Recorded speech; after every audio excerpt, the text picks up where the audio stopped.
Iran America ಯುದ್ಧ ಇನ್ನೂ ತಾರಕಕ್ಕೆ ಹೋಗುವ ಸಾಧ್ಯತೆಗಳಿದೆ. ಅಮೆರಿಕ ಅಧ್ಯಕ್ಷ ಡೊನಾಲ್ಡ್ ಟ್ರಂಪ್ ಇಂದು ನೀಡಿರುವಂತಹ ಹೇಳಿಕೆ ಇದಕ್ಕೆ ಪುಷ್ಟಿ ನೀಡ್ತಾ ಇದೆ.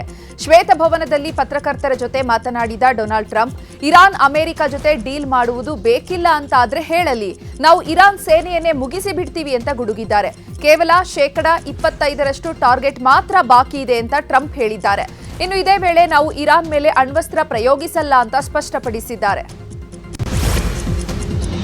ಇರಾನ್ ಅಮೆರಿಕ ಯುದ್ಧದ ನಡುವೆ ಭಾರತೀಯ ವಿದೇಶಾಂಗ ಇಲಾಖೆ ಭಾರತೀಯರಿಗೆ ಎಚ್ಚರಿಕೆಯೊಂದನ್ನು ರವಾನೆ ಮಾಡಿದೆ. ಇರಾನ್ನಲ್ಲಿ ಪರಿಸ್ಥಿತಿ ಮತ್ತಷ್ಟು ಹದಗೆಡುವ ಸಾಧ್ಯತೆ ಇದೆ ಅಂತ ಇರಾನ್ ಎಚ್ಚರಿಕೆ ರವಾನಿಸಿದೆ. ಭಾರತೀಯರು ಇರಾನ್ ಪ್ರವಾಸವನ್ನು ಆದಷ್ಟು ಮುಂದೂಡುವುದು ಒಳ್ಳೆಯದು ಅಂತ ಭಾರತೀಯ ರಾಯಭಾರ ಇಲಾಖೆ ಎಚ್ಚರಿಸಿದೆ. ಪ್ರವಾಸದ ಪ್ಲಾನ್ ಮಾಡಿಕೊಂಡಿದ್ದವರು ನಿಮ್ಮ ಪ್ಲಾನ್ ತಾತ್ಕಾಲಿಕವಾಗಿ ತಡೆ ಹಾಕಿ ಅಂತ ಹೇಳಿದ್ದಾರೆ. ಅಮೆರಿಕ ಅಧ್ಯಕ್ಷ ಡೊನಾಲ್ಡ್ ಟ್ರಂಪ್ ಭಾರತವನ್ನ ನರಕಕೂಪ ಎಂದು ಕರೆದಿದ್ದಾರೆ. ತಮ್ಮ ಜಾಲತಾಣ ಟ್ರುತ್ನಲ್ಲಿ ಟ್ರಂಪ್ ಪೋಸ್ಟ್ ಒಂದನ್ನು ಹಂಚಿಕೊಂಡಿದ್ದು, ಆ ಪಾಡ್ಕಾಸ್ಟ್ನಲ್ಲಿ ಭಾರತದ ಕುರಿತಾಗಿ ಆಕ್ಷೇಪಾರ್ಹ ಹೇಳಿಕೆಗಳಿವೆ. ಇನ್ನು ಟ್ರಂಪ್ ಈ ವಿಡಿಯೋ ಹಂಚಿಕೊಳ್ತಿದ್ದಂತೆ ಭಾರತ ಕೆರಳಿ ಕೆಂಡವಾಗಿದೆ. ಟ್ರಂಪ್ ಹೇಳಿಕೆಗೆ ಭಾರತ ಕಠಿಣ ತಿರುಗೇಟು ನೀಡಿದ್ದು, ಟ್ರಂಪ್ ಅಜ್ಞಾನಪೂರ್ಣ ಹೇಳಿಕೆ ಹಂಚಿಕೊಂಡಿದ್ದಾರೆ ಅಂತ ಹೇಳಿದ್ದಾರೆ. ಭಾರತದ ಬಗ್ಗೆ ಆಕ್ಷೇಪಾರ್ಹ ಪೋಸ್ಟ್ ಅಮೆರಿಕ ಹಂಚಿಕೊಳ್ತಾ ಇದ್ದಂಗೆ ಮುಂಬೈನಲ್ಲಿರುವ ಇರಾನ್ ರಾಯಭಾರ ಕಚೇರಿ ಅಮೆರಿಕ ಅಧ್ಯಕ್ಷ ಡೊನಾಲ್ಡ್ ಟ್ರಂಪ್ ಅವರ ಕಾಲೆಳೆದಿದೆ. ಎಕ್ಸ್ನಲ್ಲಿ ಪೋಸ್ಟ್ ಮಾಡಿರುವ ಇರಾನ್ ರಾಯಭಾರ ಕಚೇರಿ, ಅಮೆರಿಕ ಅಧ್ಯಕ್ಷ ಟ್ರಂಪ್ ಸ್ವಲ್ಪ ಡಿಟಾಕ್ಸ್ ಆಗಬೇಕಿದೆ, ಯಾರಾದರೂ ಅವರಿಗೆ ಕಲ್ಚರಲ್ ಡಿಟಾಕ್ಸ್ ಬಗ್ಗೆ ಹೇಳಿ, ಹಾಗಾದರೂ ಟ್ರಂಪ್ ವಿನಾಕಾರಣ ಹೇಳಿಕೆ ನೀಡುವುದನ್ನು ನಿಲ್ಲಿಸಬಹುದೇನೋ ಅಂತ ಬರೆದಿದೆ. ಟ್ರಂಪ್ ಅವರೇ ಒಮ್ಮೆ ಭಾರತಕ್ಕೆ ಬನ್ನಿ, ಆಮೇಲೆ ಭಾರತದ ಬಗ್ಗೆ ಮಾತನಾಡಿ ಅಂತ ಪೋಸ್ಟ್ ಮಾಡಿದೆ.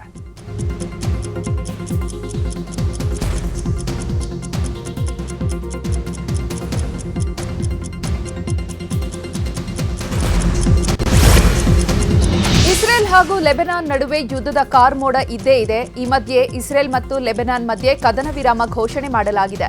ಈ ಬಗ್ಗೆ ಅಮೆರಿಕದ ಉಪಾಧ್ಯಕ್ಷ ಜೆಡಿ ವ್ಯಾನ್ಸ್ ಪ್ರತಿಕ್ರಿಯೆ ನೀಡಿದ್ದು, ಈಗಾಗಲೇ ಇಸ್ರೇಲ್ ಮತ್ತು ಲೆಬನಾನ್ ನಡುವೆ ಕದನ ವಿರಾಮ ಜಾರಿಯಲ್ಲಿದೆ. ಈ ಕದನ ವಿರಾಮವನ್ನ ಇನ್ನೂ 3 ವಾರಗಳ ಕಾಲ ವಿಸ್ತರಿಸಿದ್ದೇವೆ ಅಂದಿದ್ದಾರೆ.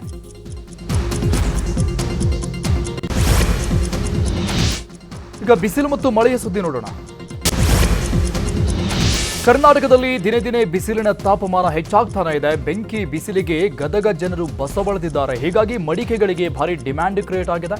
ಫ್ರಿಡ್ಜ್ ನೀರು ಆರೋಗ್ಯಕ್ಕೆ ಒಳ್ಳೆಯದಲ್ಲ ಅಂತ ವೈದ್ಯರ ಸೂಚನೆ ಬೆನ್ನಲ್ಲೇ ಹೆಚ್ಚು ಜನರು ಮಡಿಕೆಗಳ ಮೊರೆ ಹೋಗಿದ್ದಾರೆ. ಹೀಗಾಗಿ ಮಡಿಕೆಗಳಿಗೆ ಭಾರಿ ಡಿಮ್ಯಾಂಡ್ ಬಂದಿದೆ. ಬಿಸಿಲಿನ ತಾಪಕ್ಕೆ ಪ್ರಾಣಿಗಳು ಕೂಡ ಕಂಗೆಟ್ಟಿವೆ. ಬೆಳಗಾವಿಯ ರಾಣಿ ಚೆನ್ನಮ್ಮ ಝೂನಲ್ಲಿ ಸಂಕಷ್ಟ ಶುರುವಾಗಿದೆ. ಪ್ರಾಣಿಗಳಲ್ಲಿ ನಿರ್ಜಲೀಕರಣದ ಭೀತಿ ಹಿನ್ನೆಲೆ ಮೃಗಾಲಯಗಳಿಗೆ ಅರಣ್ಯ ಇಲಾಖೆ ಮಾರ್ಗಸೂಚಿ ಬಿಡುಗಡೆ ಮಾಡಿದೆ. ಝೂನಲ್ಲಿ ಸ್ಪ್ರಿಂಕ್ಲರ್ ಮತ್ತು ವಾತಾವರಣವನ್ನು ತಂಪಾಗಿಸಲು ಸೂಚಿಸಲಾಗಿದೆ. ಇನ್ನು ಪ್ರಾಣಿಗಳಿಗೆ ಗ್ಲೂಕೋಸ್ ಮಿಶ್ರಿತ ನೀರು, 195ಕ್ಕೂ ಹೆಚ್ಚು ಪ್ರಾಣಿಗಳ ರಕ್ಷಣೆಗಾಗಿ ವಿಶೇಷ ಕ್ರಮ ಕೈಗೊಳ್ಳಲಾಗಿದೆ.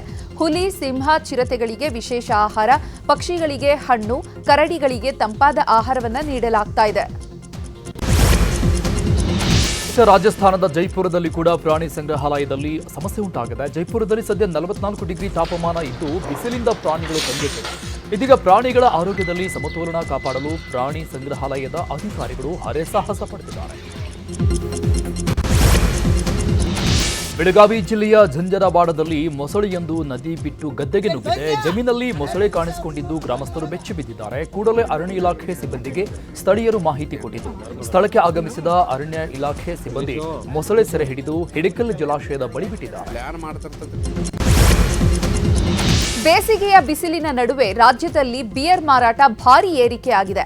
ತಾಪಮಾನ ಹೆಚ್ಚಾದಂತೆ ಚಿಲ್ಡ್ ಬಿಯರ್ಗೆ ಜನರು ಮೊರೆ ಹೋಗಿದ್ದಾರೆ. 30% ಬಿಯರ್ ಮಾರಾಟ ಹೆಚ್ಚಳವಾಗಿದ್ದು, ನಗರ ಮತ್ತು ಗ್ರಾಮೀಣ ಭಾಗಗಳಲ್ಲೂ ಡಿಮ್ಯಾಂಡ್ ಹೆಚ್ಚಾಗಿದೆ. ದರ ಏರಿಕೆಯಾಗಿದ್ದರೂ ಖರೀದಿ ಮಾತ್ರ ಕಡಿಮೆಯಾಗಿಲ್ಲ.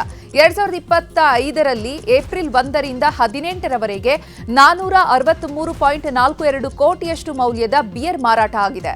2026ರಲ್ಲಿ ಇದೇ ಅವಧಿಯಲ್ಲಿ 568.59 ಕೋಟಿಯಷ್ಟು ಮಾರಾಟ ಆಗಿದೆ. ಕರ್ನಾಟಕದಲ್ಲಿ ಬಿರು ಬೇಸಿಗೆ ಮಧ್ಯೆ ಕೊಂಚ ನೆಮ್ಮದಿಯ ಸುದ್ದಿ ಸಿಕ್ಕಿದೆ. ಬಿಸಿಲಿನ ತಾಪಕ್ಕೆ ನಲುಗಿದ ಕರುನಾಡಲ್ಲಿ ಇಂದು ಹಲವು ಜಿಲ್ಲೆಗಳಿಗೆ ಮಳೆ ಅಲರ್ಟ್ ನೀಡಲಾಗಿದೆ. 15 ಜಿಲ್ಲೆಗಳಿಗೆ ಯೆಲ್ಲೋ ಅಲರ್ಟ್ ಹಾಗೂ 5 ಜಿಲ್ಲೆಗೆ ಆರೆಂಜ್ ಅಲರ್ಟ್ ಘೋಷಣೆ ಮಾಡಲಾಗಿದೆ. ಇಂದು ರಾಜ್ಯದ ಹಲವು ಜಿಲ್ಲೆಗಳಲ್ಲಿ ಗುಡುಗು ಸಹಿತ ಮಳೆಯಾಗಲಿದೆ ಅಂತ ಹವಾಮಾನ ಇಲಾಖೆ ತಿಳಿಸಿದೆ.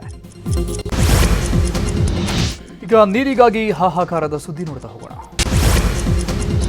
ಚಿತ್ರದುರ್ಗ ಜಿಲ್ಲಾ ಪಂಚಾಯಿತಿ ಸಿಇಒ ಮಾಧವ್ ವಿಠಲ್ ರಾವ್ ಅವರು ಬೆಳಗಿನ ನಡೆ ಗ್ರಾಮಗಳ ಕಡೆ ಕಾರ್ಯಕ್ರಮ ಹಮ್ಮಿಕೊಂಡಿದ್ದಾರೆ. ಇಂದು ಬೆಳಗ್ಗೆ ಜಗಳೂರು ತಾಲೂಕಿನ ಉಚ್ಚಂಗಿಪುರ ಗ್ರಾಮಕ್ಕೆ ಭೇಟಿ ನೀಡಿದರು. ಈ ವೇಳೆ ಕುಡಿಯುವ ನೀರಿನ ಸಮಸ್ಯೆಯನ್ನ ಹಾಗೂ ಸಾರ್ವಜನಿಕರ ಸೌಲಭ್ಯಗಳ ಸ್ಥಿತಿಯನ್ನ ಪರಿಶೀಲಿಸಿದರು. ಇನ್ನು ಇದೇ ವೇಳೆ ಕುಡಿಯುವ ನೀರಿನ ಸಮಸ್ಯೆ ಇರುವುದನ್ನ ಮನಗಂಡ ಮಾಧವ್ ವಿಠಲ್ ರಾವ್ ಕೂಡಲೇ ಕುಡಿಯುವ ನೀರಿನ ವ್ಯವಸ್ಥೆ ಮಾಡುವಂತೆ ಅಧಿಕಾರಿಗಳಿಗೆ ತಾಕೀತು ಮಾಡಿದ್ದಾರೆ.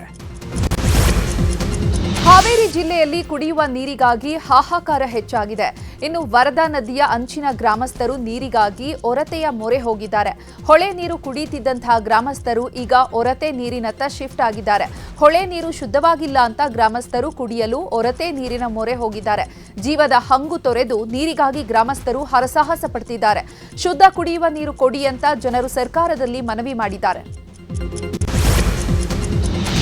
ರಾಯಚೂರಿನ ಇಂದಿರಾನಗರಕ್ಕೆ ಅಶುದ್ಧ ನೀರು ಪೂರೈಕೆಯಾಗ್ತಾ ಇದೆ ಎನ್ನಲಾಗಿದೆ. ಈ ಬಗ್ಗೆ ನ್ಯೂಸ್ 18 ರಿಯಾಲಿಟಿ ಚೆಕ್ ಮಾಡಿತ್ತು. ಈ ರಿಯಾಲಿಟಿ ಚೆಕ್ ವೇಳೆ ಆಘಾತಕಾರಿ ಮಾಹಿತಿ ಬಯಲಾಗಿದೆ.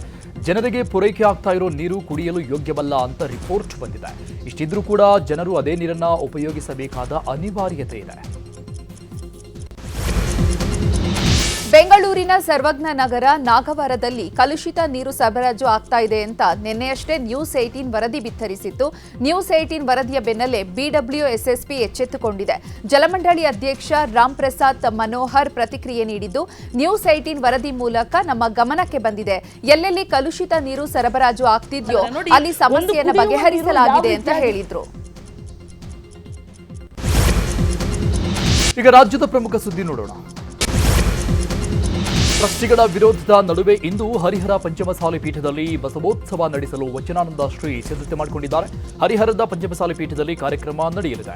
ಬಸವ ಜಯಂತಿ ನಿಮಿತ್ತ ವಿವಿಧ ಕಾರ್ಯಕ್ರಮಗಳನ್ನು ಆಯೋಜನೆ ಮಾಡಲಾಗಿದೆ. ಮಧ್ಯಾಹ್ನ 3 ಗಂಟೆಯಿಂದ ಹರಿಹರದ ಪಂಚಮಸಾಲಿ ಪೀಠದಲ್ಲಿ ಕಾರ್ಯಕ್ರಮಗಳು ನಡೆಯಲಿದೆ. ಬಸವ ಪಲ್ಲಕ್ಕಿ ಉತ್ಸವ, ವಚನ ಗ್ರಂಥಗಳ ಮೆರವಣಿಗೆ, ಸಾಮೂಹಿಕ ವಚನ ಪಠಣ, ವಚನ ಸಂಗೀತ, ವಾದ್ಯ ಮೇಳಗಳೊಂದಿಗೆ ಜೋಡೆತ್ತಿನ ಮೆರವಣಿಗೆ ಸೇರಿ ವಿವಿಧ ಕಾರ್ಯಕ್ರಮ ನಡೆಯಲಿದೆ. ಕಾರ್ಯಕ್ರಮದಲ್ಲಿ ಜೆಡಿಎಸ್ ಮಾಜಿ ಶಾಸಕ ಎಚ್ಎಸ್ ಶಿವಶಂಕರ್ ಭಾಗಿಯಾಗಿದ್ದಾರೆ. ಅವಧಿ ಮುಗಿದ ಬಿತ್ತನೆ ಬೀಜ ಕೊಟ್ಟು ರೈತರನ್ನ ಸಾಗಾಕಲು ಅಧಿಕಾರಿಗಳು ಯತ್ನಿಸಿರುವ ಘಟನೆ ಮಂಡ್ಯ ತಾಲೂಕಿನ ರೈತ ಸಂಪರ್ಕ ಕೇಂದ್ರದಲ್ಲಿ ನಡೆದಿದೆ. ಕಳೆದ ವರ್ಷವೇ ರೈತರಿಗೆ ಬಿತ್ತನೆ ಬೀಜದ ಬ್ಯಾಗ್ ನೀಡಬೇಕಾಗಿತ್ತು. ಆದರೆ ಗೋದಾಮ್ನಲ್ಲೇ ಅಧಿಕಾರಿಗಳು ಕೊಳೆಸಿದ್ದು, ಈಗ ಅವಧಿ ಮೀರಿದ ಬಿತ್ತನೆ ಬೀಜ ನೀಡಿ ರೈತರಿಗೆ ಅಧಿಕಾರಿಗಳು ಸಿಕ್ಕಿಬಿದ್ದಿದ್ದಾರೆ. ಕೂಡಲೇ ತಪ್ಪಿತಸ್ಥ ಅಧಿಕಾರಿಗಳ ವಿರುದ್ಧ ಕಠಿಣ ಕ್ರಮಕ್ಕೆ ರೈತರು ಆಗ್ರಹಿಸಿದ್ದಾರೆ. ಎಸ್ಎಸ್ಎಲ್ಸಿ ಪರೀಕ್ಷೆಯಲ್ಲಿ ಬೆಳಗಾವಿ ಜಿಲ್ಲೆಯ ಮೂಡಲಗಿ ಚೈತನ್ಯ ಆಂಗ್ಲ ಮಾಧ್ಯಮ ಶಾಲೆ ವಿದ್ಯಾರ್ಥಿ ವಿವೇಕ ಹಾಲಪ್ಪ ಉತ್ತಮ ಸಾಧನೆ ತೋರಿದ್ರು. 624 ಅಂಕ ಗಳಿಸಿ ರಾಜ್ಯಕ್ಕೆ ದ್ವಿತೀಯ ಸ್ಥಾನ ಪಡೆದಿದ್ದಾರೆ. ಈ ಹಿನ್ನೆಲೆ ವಿವೇಕ್ ಸಾಧನೆಯನ್ನ ಶಾಸಕ ಬಾಲಚಂದ್ರ ಜಾರಕಿಹೊಳಿ ಶ್ಲಾಘಿಸಿದ್ದಾರೆ. ಅತಿ ಹೆಚ್ಚು ಅಂಕ ಪಡೆದ ವಿದ್ಯಾರ್ಥಿಗಳನ್ನ ಸನ್ಮಾನಿಸಿದ್ದಾರೆ. ಸಚಿವ ಡಿ ಸುಧಾಕರ್ ಆರೋಗ್ಯ ಸ್ಥಿತಿ ಗಂಭೀರವಾಗಿದೆ. ಸದ್ಯ ಬೆಂಗಳೂರಿನ ಎಲೆಕ್ಟ್ರಾನಿಕ್ ಸಿಟಿ ಬಳಿ ಇರೋ ಕಿಮ್ಸ್ ಆಸ್ಪತ್ರೆಗೆ ದಾಖಲು ಮಾಡಲಾಗಿದೆ. ಲಂಗ್ಸ್ ಟ್ರಾನ್ಸ್ಪ್ಲಾಂಟೇಷನ್ ಮಾಡಲು ಸಿದ್ಧತೆ ನಡೆದಿದೆ. ಈ ಮಧ್ಯೆ ಸುಧಾಕರ್ ಆರೋಗ್ಯ ಸ್ಥಿತಿ ಸುಧಾರಿಸಲಿ ಅಂತ ಅವರ ಅಭಿಮಾನಿಗಳು ವಿಶೇಷ ಪೂಜೆ ಕೈಗೊಂಡಿದ್ದಾರೆ.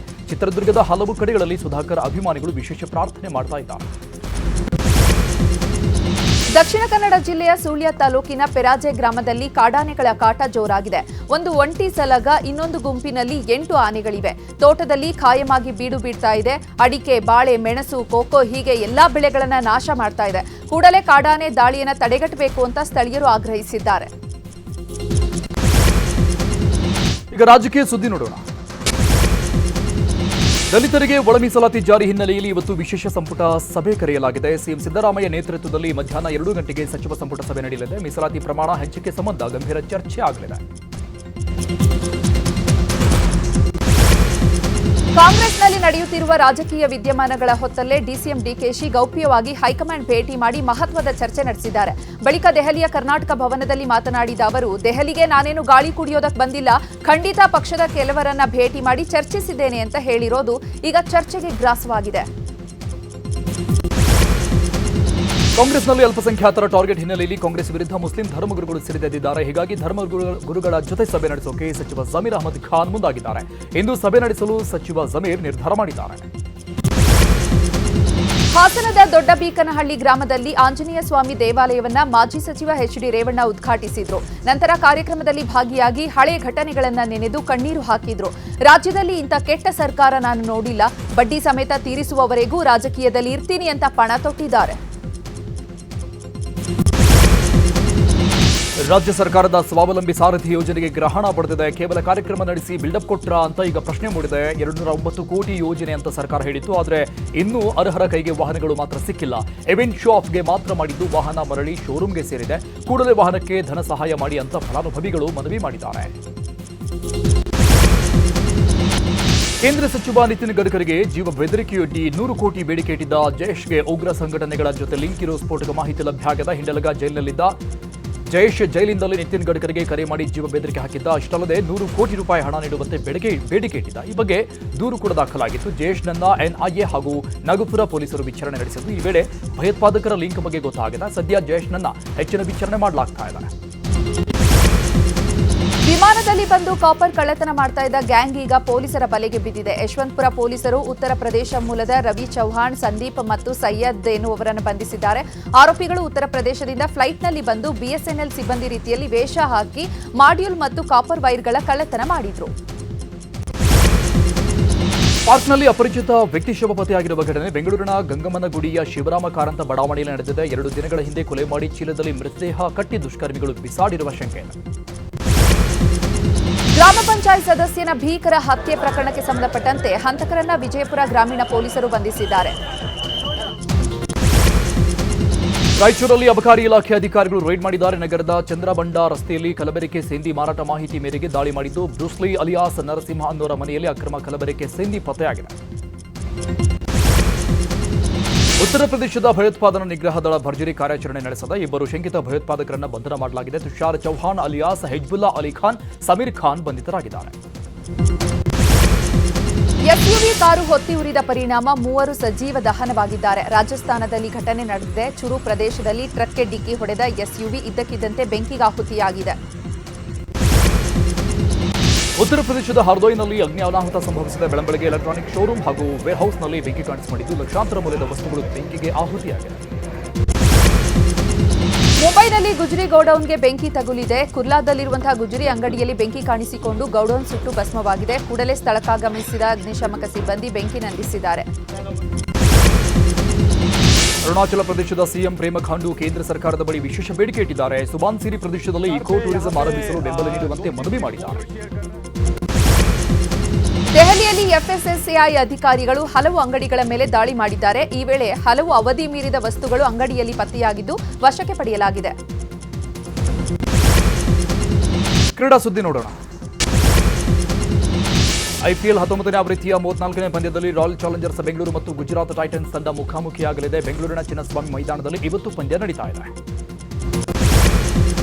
ಮುಂಬೈ ಇಂಡಿಯನ್ಸ್ ವಿರುದ್ಧ ಚೆನ್ನೈ ಸೂಪರ್ ಕಿಂಗ್ಸ್ 103 ರನ್ಗಳ ಭರ್ಜರಿ ಗೆಲುವು ದಾಖಲಿಸಿದೆ. ಚೆನ್ನೈ ನೀಡಿದಂತಹ 207 ರನ್ ಗುರಿ ಬೆನ್ನತ್ತಿದ ಮುಂಬೈ ತಂಡ 104 ಗಳಿಸಿ ಸರ್ವಪತನ ಕಂಡಿದೆ. ಸಿನಿಮಾ ಸುದ್ದಿ ನೋಡೋಣ.